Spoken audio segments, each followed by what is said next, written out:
అందరికీ నమస్తే. ఖమ్మం జిల్లాలో మళ్ళీ అడుగుపెట్టినాం. నాతో పాటుగా పృథ్వీరాజ్ గారు అండ్ దాసరి శ్రీనివాస్ గారు, మా మిగతా ఛానల్స్ అన్నీ కూడా ప్లస్ టీవీ కానీ, కాలేజీ టీవీ కానీ, మన తొలి వెలుగు, G8 and news wave Telugu.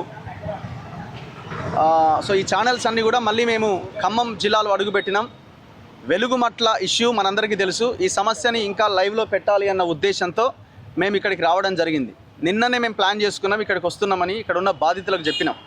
So మేము అందరికీ న్యాయం చేసినామని ప్రభుత్వం చెప్తున్నది, న్యాయం చేస్తున్నాము అని చెప్తున్నది. 15-20 రోజుల్లోగా మేము మొత్తం ఆ ఇష్యూనంతా సార్ట్అవుట్ చేస్తామని చెప్తున్నారు. తుమ్మల నాగేశ్వరరావు గారు అసెంబ్లీలో అవసరమైతే మేము చర్చ చేపడతా అని కేటీఆర్ ఏదో తూతు మంత్రంగా అడిగిన ప్రశ్నకి సమాధానం చెప్పే ప్రయత్నం చేసిండు. సో ఇప్పుడు మేము ఈ పెవిలియన్ గ్రౌండ్స్, ఖమ్మంలో ఉన్న పెవిలియన్ గ్రౌండ్స్కి బాధితులందరినీ రమ్మని ఇక్కడికి వస్తున్నామని ఓపీడీఆర్ వాళ్ళు, మిగతా వాళ్ళంతా ఇక్కడికి వస్తున్నారన్న సమాచారం తెలుసుకొని పోలీసులు పెద్ద ఎత్తున ఇంతసేపు ఇక్కడ దాదాపు ఒక 30-40 మంది పోలీసులు మొత్తం చుట్టుముట్టిరు. ఇక్కడ ఓన్లీ గేట్ దగ్గరనే 30-40 మంది పోలీసులు ఉన్నారు. ఎవరెవరైతే ఇక్కడికి బాధితులు, వెలుగుమట్ల బాధితులు ఇక్కడికి వస్తారో వాళ్ళందరినీ అరెస్ట్ చేసి పోలీస్ స్టేషన్లలో, 2 టౌన్ పోలీస్ స్టేషన్లలో పెడుతున్నారు. అంత భయం ఎందుకు? మీరు అందరికీ న్యాయం చేసిరు కదా, అంత భయం ఎందుకు? మేము వస్తున్నామని తెలుసుకొని ఎవరెవరినైతే అరెస్ట్ చేశారో వాళ్ళని లోపల పోలీస్ స్టేషన్లలో కూర్చోబెట్టి మీరు వాళ్ళతో మాట్లాడొద్దు, వాళ్ళతో మాట్లాడితే మీకు ఇల్లు రావు, వచ్చేది కూడా రాదు, మీకు అసలు మాట్లాడడానికి మీరు మాట్లాడొద్దు, వాళ్ళని కలవద్దు అని బాధితులని బెదిరించే ప్రయత్నం చేస్తున్నారు. తుమ్మల నాగేశ్వరరావు, పొంగులేటి శ్రీనివాసరెడ్డి, భట్టి విక్రమార్క, ఈ ముగ్గురు మంత్రుల ఆధ్వర్యంలో, రేవంత్ రెడ్డి డైరెక్షన్లో ఇదంతా జరుగుతున్నది. గంత భయం ఎందుకు? మీరు మొత్తం అందరికీ న్యాయం చేసిరు కదా.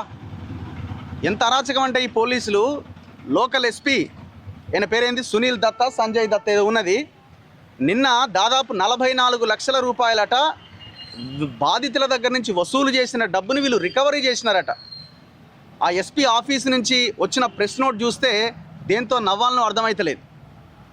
వీళ్ళు ఏం సీజ్ చేసినారు తెలుసా? వాళ్ళ అకౌంట్లో ఉన్న 2 లక్షలు 3 లక్షల డబ్బులని, వాళ్ళు దాదాపు ఎప్పుడో 5-10 ఏళ్ళ కింద కొనుక్కున్న స్ప్లెండర్ బండిని, వాళ్ళ ఇంటి ముందు ఉన్నదో ట్రాలీ ఆటోని, ఒక బండి అయితే 15,000 బండి, దాని మీద 10,000 చలాన్లు ఉన్నాయి, ఆ బండిని, ఇవన్నీ సీజ్ చేసి మేము వాళ్ళ దగ్గర నుంచి, వీళ్ళంతా దుర్మార్గులు, వీళ్ళందరినీ జైల్లో పెట్టినాం, వీళ్ళందరి దగ్గర నుంచి డబ్బులు రికవరీ చేస్తున్నామని ఒక పెద్ద ప్రెస్ నోట్, ఆయన ఎస్పీ ఆధ్వర్యంలో ఒక పెద్ద ప్రెస్ నోట్ బయటకు వచ్చింది.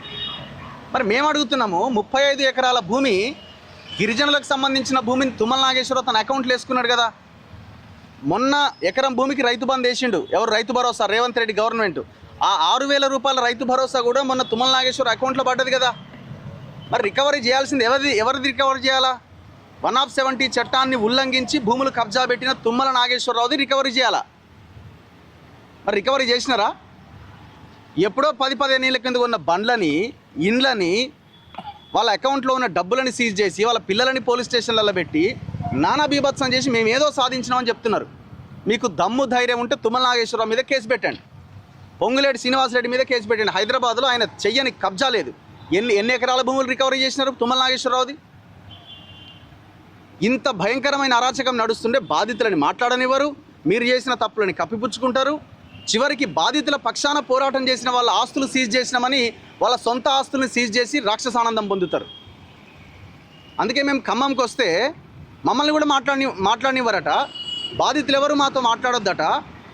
మీరు ఎవరైనా మాట్లాడితే మిమ్మల్ని అరెస్ట్ చేస్తాం, మీ మీద కేసులు పెడతామట. ఎక్కడున్నాం అసలు? ఇది నిజాం పరిపాలన కూడా ఇంత భయంకరంగా లేదేమో, కాసిం రజ్వీ పాలన కూడా ఇంత భయంకరంగా లేదేమో. ఖమ్మంలో ఇంత భయంకరమై ఒకసారి కాదు, మేము ఇంకా 100 సార్లు వస్తాం.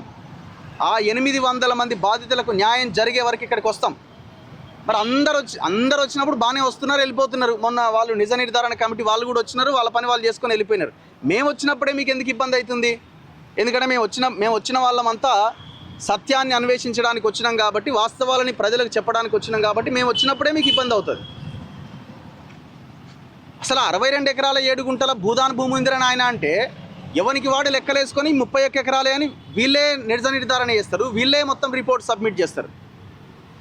మొత్తం ఈ వ్యవహారం అంతా వీళ్ళే నడిపిస్తున్నారు, గవర్నమెంటే నడిపిస్తున్నది అందరినీ. ఓపెన్గా అక్కడ 1954, 55 కాసరా పహానీలు ఉన్నాయి. చేసాల్ మొన్న భూదాన్ యజ్ఞ బోర్డు చైర్మన్ దాన్ని బయట పెట్టిండు. 62 ఎకరాలని ఆయన ఓపెన్గా చెప్తున్నాడు, నేనే పట్టాలు ఇచ్చినా అని చెప్తున్నాడు. కలెక్టర్ ఇంతవరకు నోరు తెరవలే. ఇక్కడ ఉన్న ఒక ఏసీపీ ఆయన ఆధ్వర్యంలో ఈ మొత్తం వ్యవహారం అంతా మొత్తం ఈ లా అండ్ ఆర్డర్ ఎట్లెట్లా ఎవరోని మూసేయాలన్న వ్యవహారం ఎస్పీ ఆధ్వర్యంలో ఏసీపీ ఆధ్వర్యంలో జరుగుతున్నది. సో ఇప్పుడు బాధితులతో మేము మాట్లాడిస్తాం, నైట్ అయినా ఈయనే ఉంటాం, మేము రాత్రి అయినా ఈయనే ఉంటాం. బాధితులతో మాట్లాడిన తర్వాత ఇక్కడి నుంచి కదులుతాం. 800 మందికి పట్టాలు వచ్చేదాకా వదిలే ప్రసక్తే లేదు. ఏ నిజ నిర్ధారణ కమిటీలు అక్కర్లేదు. ఇక్కడ ఓపీడీఆర్ వాళ్ళు ఆల్రెడీ చాలా డీటెయిల్డ్గా పేరు, ఆధారు, ఫోన్ నెంబరు, వాళ్ళు ఇచ్చిన డబ్బులు ఎంత ఏంటి అన్నది చాలా క్లియర్గా వాళ్ళ దగ్గర ఒక రిపోర్ట్ ఉన్నది. ఆ రిపోర్ట్ ఆధారంగా వాళ్ళందరికీ పట్టాలు ఇవ్వాల్సిందే. ఇప్పుడు ఆ 311 మందికి ఇచ్చిన వాళ్ళలో కూడా అందులో కొంతమంది అనర్హులు ఉంటే వాళ్ళ మీద ఇంటర్నల్ ఎంక్వైరీకి ఆదేశించినట్టు పొంగులేటి శ్రీనివాసరెడ్డి. ఇక్కడ ఉన్న లోకల్ జర్నలిస్టులు కొంతమంది దాని మీద స్టోరీ రాసిరు, ఇందులో ఫేక్ కొంతమంది అనర్హులు ఉన్నారని.